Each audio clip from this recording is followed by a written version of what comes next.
Bom dia, sétimo ano.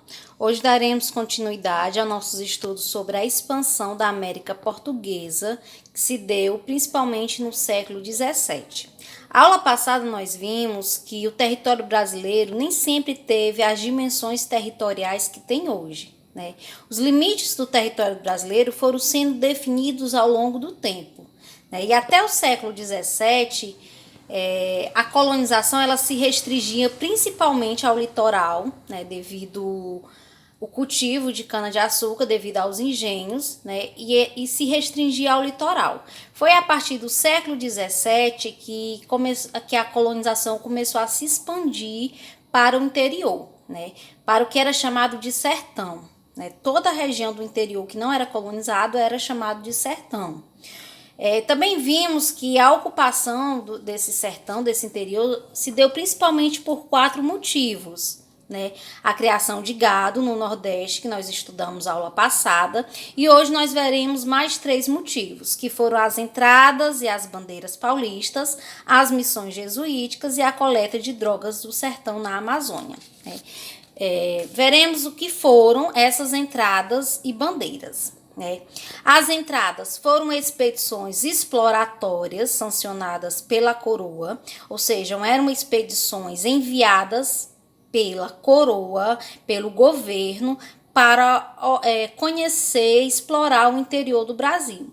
Ela tinha principalmente como objetivo capturar indígenas, ok? E também, se possível, procurar encontrar metais e pedras preciosas.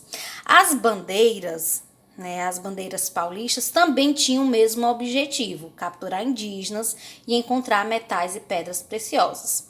E qual a diferença entre as bandeiras e as entradas? A diferença é que as entradas eram enviadas pelo governo, né, eram financiadas pelo governo, já as bandeiras eram expedições particulares, eram pessoas que iam por conta própria. As bandeiras, elas partiam de São Vicente, né, os bandeirantes, e iam em direção ao sertão. Recapitulando, né, elas tinham como objetivo capturar indígenas e encontrar metais e pedras preciosas. Os exploradores, essas pessoas que saíam, né, de São Vicente, onde hoje é São Paulo, ficaram conhecidos como bandeirantes ou sertanistas. Né? E os indígenas capturados eram chamados de negros da terra, né? Que foram escravizados, mas que eram nativos, não eram os escravos, para diferenciar dos escravos vindos da África. Esses bandeirantes, eles não iam só nessas expedições. Né? É importante destacar que eles se aliavam a algumas etnias, a alguns grupos indígenas, né?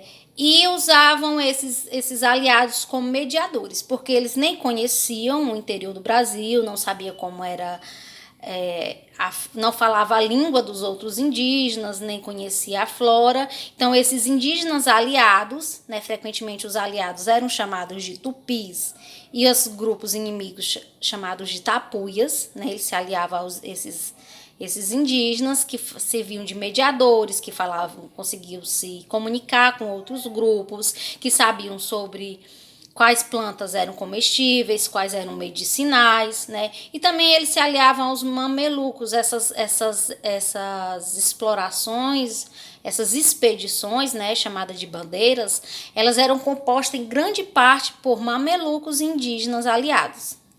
Lembrando que os mamelucos são povos miscigenados, resultantes da mistura entre o branco e o indígena. E mais uma vez, destacamos que a diferença entre as bandeiras e as entradas é que as bandeiras eram iniciativas privadas, particulares, enquanto as entradas eram financiadas pelo governo. Havia também as bandeiras de contrato, como o próprio nome já sugere, né, eram contratadas, principalmente por fazendeiros, para capturar indígenas ou negros fugidos, rebelados. Agora nós vamos ver o que eram as missões. As missões também eram chamadas de reduções e eram aldeamentos de indígenas dirigidos por jesuítas. Lembrando que os jesuítas eram uma ordem religiosa da Europa que eram enviada a diversos continentes, aos outros continentes como América, Ásia e África, para cristianizar as pessoas desses outros continentes, para expandir a religião cristã, o catolicismo. Então, os jesuítas, eles tinham como principal objetivo aqui no Brasil, né, catequizar os indígenas. Para isso, eles fizeram aldeamentos, em que eles ensinavam a fé cristã, os costumes europeus a esses indígenas, né? E é importante destacar que eles eram contra a escravização dos indígenas, certo? Porque eles acreditavam que a partir do momento em que o indígena se tornava cristão, ele era filho de Deus, então ele não poderia ser escravizado. Mas também esses jesuítas, eles não diziam nada contra a escravização dos africanos, né? Porque eles consideravam os africanos como indivíduos inferiores, né? Desumanizados.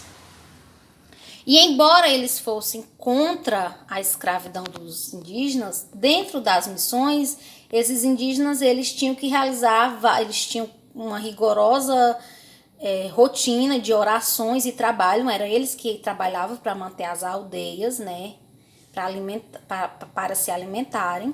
E os jesuítas também tiveram eles não tiveram só uma ação benéfica contra a escravidão, mas eles também promoveram a desagregação da cultura indígena, o que a gente chama de etnocídio, né? Eles combatiam as crenças e os costumes dos indígenas, como, por exemplo, o politeísmo, que é a crença em vários deuses. Eles pregavam a existência de um único Deus, que é o Deus cristão.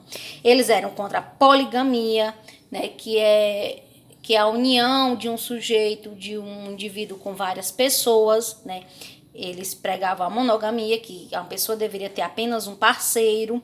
Eles também pregavam, eram contra a nudez, proibiram a nudez entre os indígenas, que a gente sabe que a nudez para os indígenas era algo bem natural. Também a antropofagia, que eram alguns costumes, alguns rituais, né, de consumir a carne de outros indivíduos, né? Agora a gente vai ver, né, sobre a coleta de drogas do sertão. O que a gente chama de drogas do sertão, presta atenção, essas drogas não tinham o mesmo significado que as drogas têm hoje, não eram substância alucinógena nem ilegais. Drogas do sertão é como eram chamadas algumas especiarias da Amazônia que serviam tanto de alimentos como possuíam propriedades medicinais, como por exemplo o cacau, que serve para fazer chocolate, o guaraná, a baunilha, a castanha do Pará, entre outras. Essas especiarias, elas eram muito apreciadas na Europa, então eram vendidas para a Europa, e a coleta, né, dessas especiarias era feita pelos indígenas aldeados.